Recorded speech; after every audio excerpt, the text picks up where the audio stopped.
How to fix Daikin air conditioner fault code U4. In this video, I'll show you how to fix Daikin air conditioner fault code U4.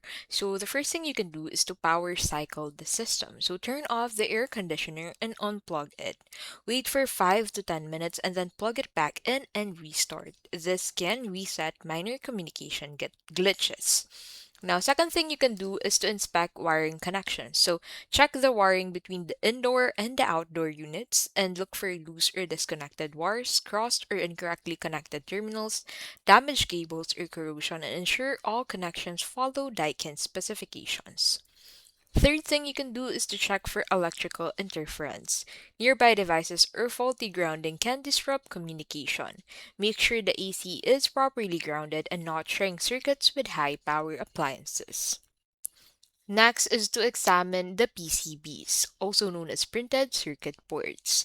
Faulty PCBs in either the indoor or the outdoor unit can cause persistent U4 errors.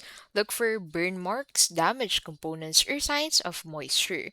If you're not experienced with electronics, it's best to call a technician.